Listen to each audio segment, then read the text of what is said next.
Welcome to the Locked On Titans podcast. I am your host, Tyler Rowland. Titans fans, it is a Thursday edition of the Locked On Titans podcast.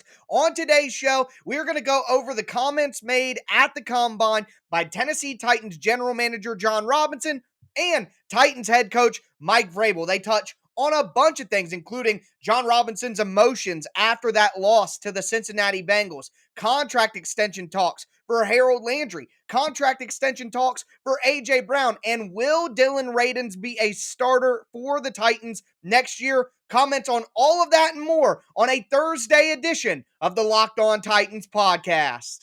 Let's get it! You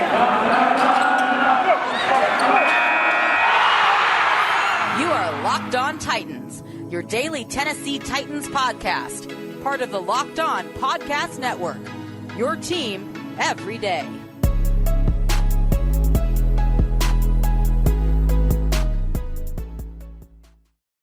Titans fans, it is a Thursday edition of the Locked On Titans podcast. We saw Titans General Manager Jon Robinson and Titans head coach Mike Vrabel give their combine pressers in Indianapolis on Wednesday, and they gave us a ton to discuss. We are going to start with Jon Robinson and his comments, talk about Harold Landry, talk about his emotions after the loss, and man, it was an emotional day. But before I get into all of that, do got to thank you guys for making the Locked On Titans podcast your first listen every day. If this is your first ever listen to the Locked On Titans podcast, make sure you subscribe on whatever platform you do stream. Also, check out the Locked On Titans YouTube channel. Subscribe over there. Smash that notification bell so you know when all of my content goes live. Throw a thumbs up on the video. If you're watching right now, you can also find me on Twitter at TicTacTitans and the show Facebook page at Locked On Titans Pod. But let's dive into the comments. And first and foremost, we got to get into Jon Robinson's emotional,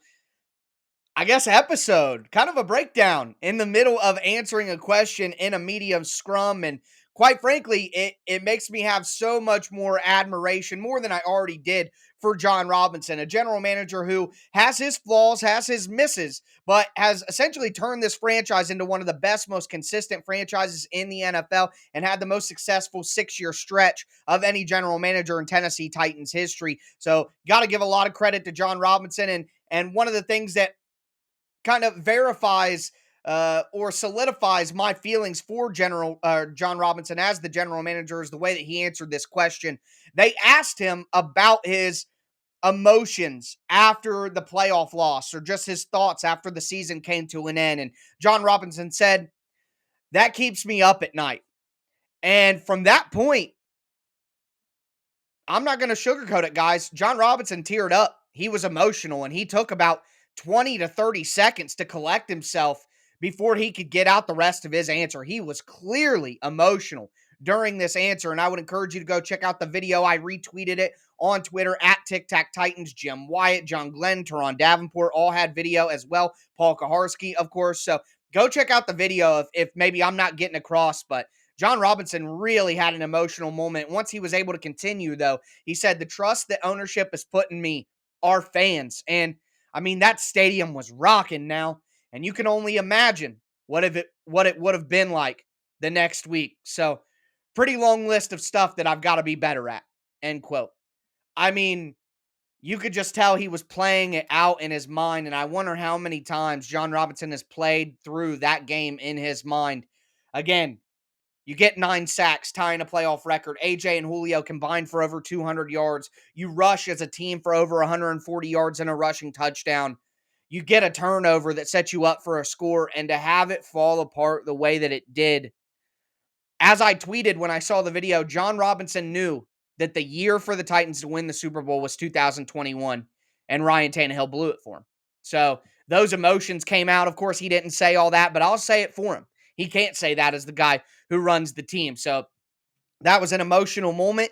And any Titans fan who really gives a damn about the team, that's going to make you emotional as well. And, you know, although things didn't work out last year, and like I said, Jon Robinson has had his misses, there is no doubt in my mind how much this man cares about the city, how much this man cares about the football team, and how much this man cares about the fans of the Tennessee Titans and how much he wants to bring a Super Bowl to Nashville. So my admiration for Jon Robinson only grew from that statement. And I do encourage you guys to go check out the actual video of that on my Twitter account. The next biggest thing that we got to talk about is the Harold Landry extension, Harold Landry's contract situation. I keep saying extension as a Freudian slip because Harold Landry will be a Tennessee Titan in 2022. I've made that clear throughout the all season. I'm going out on a limb. I'm not afraid to swing. I believe that. And Jon Robinson's statement on Wednesday didn't deter me from that thought whatsoever. Here's what Robinson had to say about Harold Landry's contract situation. Quote, "We've had some discussions about that, and we'll continue to have those discussions. We've got a meeting later this week. Continue to work through those situations. We've got a little bit of time on the tag decision, and then we've got a little bit more time on hopefully a long-term solution. So continuing to work through that, and we'll see how it goes." And then he was asked, will Harold Landry be a Titan? He said, "I don't know, but I hope so. He's done a lot of good things for us, and there's been a lot of factors that go into that, and he certainly has worked hard. He's about what we're about, and we're going to do our best to try and keep him here." End quote. Harold Landry will be a Tennessee Titan. Did you hear the way he said, we've got a little bit of time on the tag decision, and then we've got a little bit more time on hopefully a long-term solution. If the Titans can't get a long-term extension done with Harold Landry, he will be franchise tagged. He will be. And then a long-term deal will be done by training camp. Best believe that is the case. And if I'm wrong about that, feel free to dunk on me in every way, whichever way you feel possible. But I got news for you. You're not going to be able to because Harold Landry will be back. I believe that in my bones. A couple other small things that Jon Robinson had to say in the press conference. He talked about Ryan Tannehill potentially being traded or looking for other quarterback options. And he said this, quote, "We haven't had any discussions with any other teams about another quarterback. Ryan Tannehill is the guy." And despite all the rumors and all the consternation from the fan base, again, I have said that since the very day after the Titans lost. Ryan Tannehill will be the quarterback for the Titans in 2022. There are no better options. There's nothing out there on the free agent market that makes sense. I'm not replacing Ryan Tannehill with a rookie quarterback and expecting them to do better than Ryan Tannehill in their rookie season, especially not out of this class and where the Titans are picking. So Ryan Tannehill will be the quarterback. Also, he talked about A.J. Brown's extension, which he is eligible for this offseason, but we're going to dive into that as we get into more of his comments after I tell you guys about betonline.net. Football season might be over, but basketball season is full steam ahead in both pro and college hoops. For all the latest odds, totals, and player performance props, make sure you go to betonline.net, the number one spot for all your sports betting needs. BetOnline remains the best spot for all your sports scores and news. It's not just basketball either. BetOnline.net is your source for hockey, boxing, UFC, even Olympic coverage. They even have your favorite Vegas casino games. Make sure you head to their website today or use your mobile device to learn more about all the trends and the action. BetOnline, where the game starts.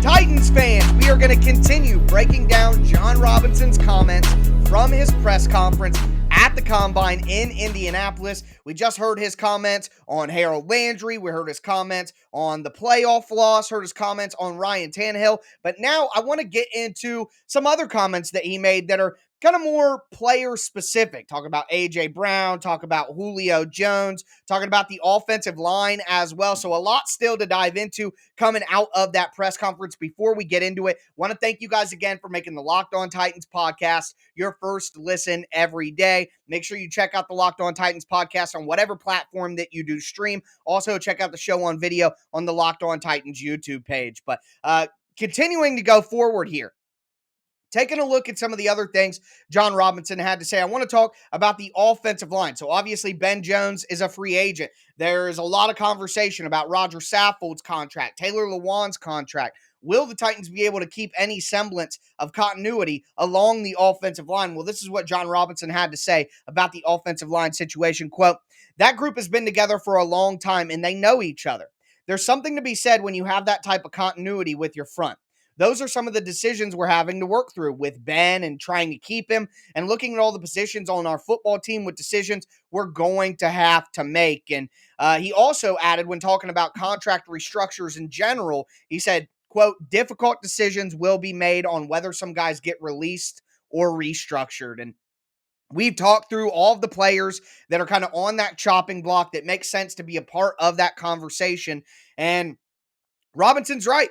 There are going to be difficult decisions to be made, but what he said about Ben Jones there, and with Ben and trying to keep him, the Titans are going to try to bring back Ben Jones, and I think ultimately they'll be successful doing that by giving him a contract similar to what they did with Jayon Brown last year. It's essentially a one-year deal. They get all the money up front, but it looks like a 3-year deal on the contract, because then you could spread out the bonus money and keep the cap hit low for this season. So that's my expectation. But, we go back to that word, continuity. Well, the Titans were one of the worst pass protection lines in the NFL last year. Is that the kind of continuity that you want? I mean, I get that they performed well in run blocking, and yes, there's familiarity there, but if continuity is going to lead to bottom 5 in sacks allowed, then why do you want that continuity anyways? That's my question that I have. It's the same thing that we've talked about with the Titans defense for a few years until they finally popped up and got things together last year. So I don't know if I'd be searching for exact continuity on the offensive line after the performance that they put together in pass protection last year. But either way, Robinson's right. It's going to be difficult decisions on who gets cut, who gets restructured, all of that. But those are decisions that are going to have to be made. And I'm excited to see everything unfold. And we've talked about in multiple episodes throughout the last few weeks what I think the Titans should do in some of those situations. Now, the other big piece of Titans news that's popped up this offseason is the potential for a new stadium. So what did Jon Robinson have to say about that? He said, quote, "Would love to see it. Think it would be great for the city. As long as the field has 100 yards and 2 end zones, I'm happy." Jon Robinson's not going to be a part of any of those discussions. It's just not something that he needs to worry about. The business side of the organization needs to work on that. The city needs to work on that. So Jon Robinson's got a lot on his plate. I don't think he needs to be worrying about new stadiums. He just needs to be worrying about how good of a team he can put in a potentially new stadium. And that's obviously going to be a few years down the line, of course. But either way, good to see the momentum kind of build for that. Would be exciting for the Titans to get a new and improved stadium and all the opportunities that would create. But we also talked about that in a recent episode of the Locked On Titans podcast. So check that out if you want any more deep dive information and a potential new stadium for the Titans on my YouTube page. Also, Jon Robinson talked about Julio Jones, and obviously up and down year for Julio Jones. No doubt about it. No way around it. But a quick quote here from Jon Robinson. He said, "Loved his work ethic last year. Team was discussing his recent medical history and talking about how it might impact his future." To me, that's a pretty straightforward comment. There is the potential that the Titans could save $10 million by cutting Julio Jones as a post-June 1st designation. So basically, it's a little loophole in the rules in the NFL where you say, hey, we're releasing this guy, but we're not going to release him until June 1st. And remember, June 1st is when kind of the new league year, not financially, but from a football perspective, really starts and contract numbers really change. So Julio Jones's dead cap right now is around $14 million, but after June 1st, it drops to $4 million. So you could save $10 million, and with that loophole, you could cut Julio Jones now, designate him as a post-June 1st, and then you could kind of not be hamstrung financially with that. But I don't expect that to be the case. I think the Titans give Julio one more season to kind of get things right and see what they can do if they manage him better. I think how they're talking about how it might impact the future, that's not only financially, but how should they use Julio Jones going forward? How important is having other wide receivers going to be if you have to kind of, load manage Julio Jones, the correct way to put it there. So that wasn't the only player that he talked about that had injury troubles. This next quote, I mean, you never prey on another man's downfall. I think that's bad karma. And I don't have anything personally against this player. He seems like a cool guy, all in all. But Darrynton Evans is a guy that I've said, just cut him. Just cut him. Save your $800,000 and let that man go play video games and be happy. I don't have anything against the guy. I don't think that maybe he's not a hard worker or anything, but the reality here is some bodies are not NFL bodies. And Darrynton Evans just cannot get on the field. And A national reporter asked about Darrynton Evans' development to Jon Robinson, and here was his quote. Quote, "He was hurt last year. He didn't play for us." End quote. Now, in previous situations, we've seen Jon Robinson, at least, hey, he's working hard. He's trying to get right. He's trying to be on the field. Do you remember back when Mike Vrabel talked about Darrynton Evans? He was crass. They said, what has Darrynton Evans got to do or what has Darrynton Evans done to, get back on the field? He said, not enough. They are sick of this guy. So it only can leave me to speculate. Is he not taking his rehab seriously? Does he not put in the work in the offseason and in practice time? For them to be so crass and so short and so direct about Darrynton Evans, they're not willing to stick up for him at all.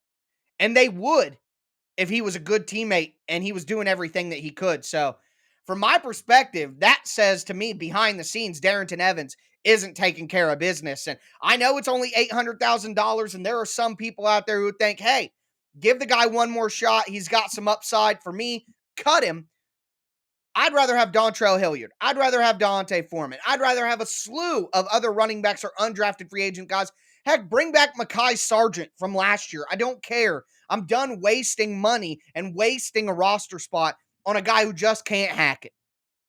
Yeah, maybe that's crass as well, but hey, that's the reality of the situation. The final name that I want to talk about here is Dillon Radunz.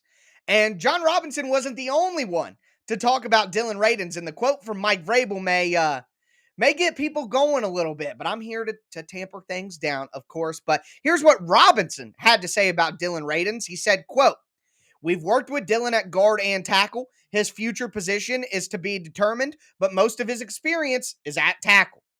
Because he's a tackle. He's not a guard.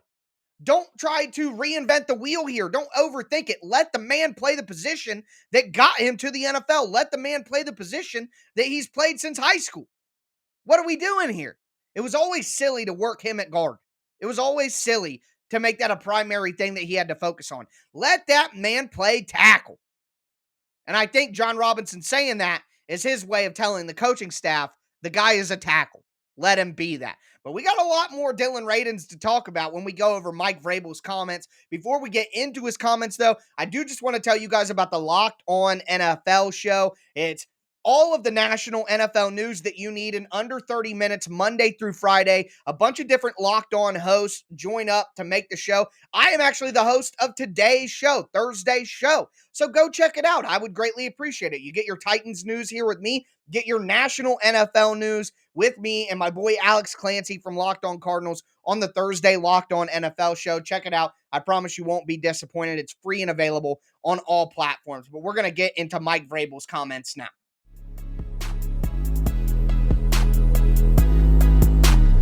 Titans fans, let's cap off this Thursday edition of the Locked On Titans podcast. We talked about Jon Robinson's standout comments from his press conference on Wednesday at the Combine. Now, I want to get into Mike Vrabel and Mike Vrabel's comments about a few things. Mike Vrabel is much more long-winded than Jon Robinson, though. I think he does that to try to waste as much time as possible, so he has to answer as few of questions as possible. If so, hey, cheating the game. I can't blame the guy for that, but either way, he said some interesting things, not only about Dillon Radunz, but about Ryan Tannehill, about Tim Kelly as well. So we're going to get into all of that. Before we do, I just want to thank you guys again for making the Locked On Titans podcast your first listen every day. As for your second listen, check out the Locked On NFL Draft podcast. It is draft season, and Ryan Tracy and former NFL cornerback Eric Crocker are breaking it down for you every single day. They're going at it from two different perspectives. One, from a scouting standpoint, looking at the college prospects,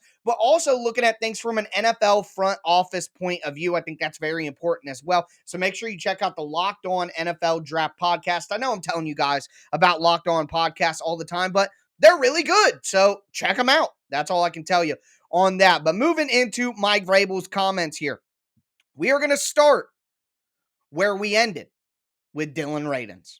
This is what Mike Vrabel had to say about Dillon Radunz having a chance to be a starter in 2022. Quote, My charge to Keith Carter, Titans offensive line coach, and everyone that's going to help him, Frank Pirano, Brian Bell, that's our job, and then most especially Dillon's. He's going to have an opportunity to start. But if you're asking me if he's ready to start today, no. I mean, he stepped in, was ready to go. The stage wasn't too big for him. We've had conversations with Dillon, excited to work with him. It's going to be a huge offseason for him developmentally, and I'm confident he will take that coaching and teaching and improve. Some people's alarm bells are going off. Panic, panic, panic. Everybody relax. First and foremost, which is not the first time that I've said that in this show, but first things first, he's not going to hand the starting position to somebody in March, okay? That's not going to happen, especially a young guy. You want Radunz to feel like he has to earn it. If you say, yeah, he's slotted to be our starter, he's probably going to be a starter. That would be interesting, and I don't think that's the way that this organization is going to approach things like that. But all I'm going to point to out of all of that, all I'm going to point to is he's going to have every opportunity to start. They're going to run him out there with the first team. They're going to practice him at tackle. He's going to have a chance to start. That's all you can ask for. So I don't think that comment was as damning or as crazy or as bad as, people try to make it out to be. I just don't. So anyways, that's my feelings on that. I feel fine with Dillon Radunz. He's going to be good. He was working out with Taylor Lewan today or on yesterday. So everybody should calm down. Dillon Radunz is going to be fine. I'm not saying he's going to be a bona fide great starter or anything like that, but that comment from Mike Vrabel right there isn't anything to panic about. He said exactly what any coach should say. The next thing that we're going to talk about here is Tim Kelly. Mike Vrabel commented on Tim Kelly's role with the team very extensively here. So let me take a deep breath. It's a long, long statement. Mike Vrabel said, quote, "Some context to where that came from. Hadn't had a role like that until last year or previous to last year. Me and Jim Schwartz had plenty of conversations, and I decided to add that role on defense. That's something that I know helped us, not only during the week, but also on game day. Someone that has had experience, that wasn't looking for any sort of credit, didn't have an agenda. When that person, the right person, became available in Tim Kelly, we were able to make it work. I think we're still trying to define what it is right now. There are conversations between me and Todd and Tim and Keith as we walk through our all season and the coaching staff and what we may want to add. And then we'll see where things progress during the season and what area he may concentrate on. Tim is somebody that I trust is not going to come in with any sort of agenda. He's going to identify what we need to do first and foremost. Hey, Vrabel likes that phrase too. And then be willing to give input and enhance things and also be a sounding board for Todd. He's sat in that chair and he's had conversations and he'll have conversations with me and Todd about situations and what we may want to do. That's the role. It will be to enhance and help us where we feel like we need help, or maybe there are some concepts or some decisions that we have to make, how you read something, or however you guys read this out, or what are some plays maybe we don't currently run that we could use. Those are all conversations that we already had and will have. So no real surprises there. Nothing groundbreaking. Tim Kelly is going to come in as an advisor to the offense. I think it's very important to note that. That's exactly what the expectation was. And Mike Vrabel really drove that home today, that Tim Kelly's going to do whatever the offense needs and just advise him and Todd Downing on a larger level, taking a look at things. But my favorite thing about that quote was, we'll feel like it will be to enhance and help us where we feel like we need help, or maybe there are some concepts, past game concepts, or some decisions we have to make. Go for it, don't go for it, third down. But how you read something, how you read a defense, however you guys read this out, how did the Texans and your offense read out certain defenses? Or what are some plays maybe that we don't currently run that we could use?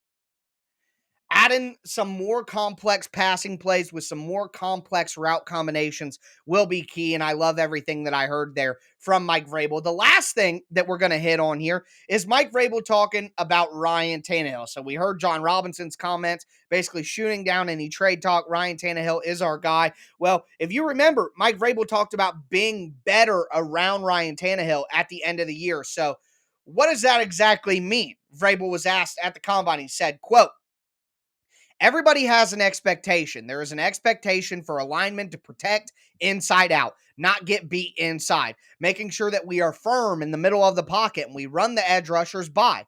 Every offensive lineman, we try to teach them their responsibility for ball security. And when we are running routes, we run the right route. And when we catch the ball, we catch it in the technique that we teach it, which is out in front of our body with our hands. As you evaluate the ball security, we threw 19 interceptions, but there was a quarterback mistake. There was protection mistakes. We bounced some off of our shoulder pads. That all goes into offensive football, and that has to be better. It starts with me, starts with the coaching staff, and it also falls on our players to understand why things happen. Also, he said, quote, I think any QB in the league has to be able to make others around him better. And that's what he's talking about here is Tannehill making others better. He has to be able to have a relationship with guys and get us in the right play and be decisive with the football, stand in the pocket and deliver it under duress and be accurate and make good decisions. I think those are all things that we'll ask of Ryan or whoever is back there. I know some people really jumped on the whoever is back there line. That's just Vrabel doing coach speak, but he's right. He's putting the blame on everybody for ball security throughout the season. I know that we all want to hammer Ryan Tannehill for the ball security in the loss to the Bengals, but turnovers were a huge issue for the Titans throughout the season, and a lot of that came from poor pass protection. Ton of plays where the wide receiver ran the wrong route 2 times in the Texans game in week 11 with Des Fitzpatrick running the wrong route, turning into interceptions. Balls going off people's chests. That's real. I mean, Racey McMath basically threw a ball up into the air one time during that game. So a ton of issues from the Titans, not all just on Ryan Tannehill, but of course, a lot of that does have to do with Ryan Tannehill. But Vrabel pushed back on all the criticism of Ryan Tannehill. And the final quote that I want to read to you is this from Mike Vrabel, quote, excuse me. Ryan has won too many games for us, has been a part of too many huge victories for us, has done too much for us. Now we have to be better. That's unacceptable. Ryan knows that. He'll tell you that. You can't make some of those mistakes, but he's not the only one out there making mistakes. That's what he had to say, of course, about the playoff game and the turnovers. I agree with him, but I appreciate the fact that he didn't just relieve Ryan Tannehill of all that blame. So some really interesting quotes. Again, the one about Harold Landry, Jon Robinson showing emotion, Mike Vrabel breaking down Tim Kelly's role, the whole conversation around Dillon Radunz, all very interesting stuff that I wanted to make sure that I broke down for you guys and make sure you got to hear as well. But that's going to do it for me today, folks. I'm going to be back with you tomorrow. We're going to continue the free agent preview series. We're going to talk about offensive line. So excited for you guys to check that out. A couple of different options for the Titans to really fix things on the offensive line, depending on what direction they want to go, of course, in free agency and in the draft. Also, I am going to see the Batman tonight. Make sure you go see the Batman this weekend, baby. Pump that up. We need more. We need more of it. Let's go. I'm so hyped. Let's go. Woo! Anyways, that's going to do it for me today, though, folks. As always, I am your host, Tyler Rowland, and this was Locked On Titans.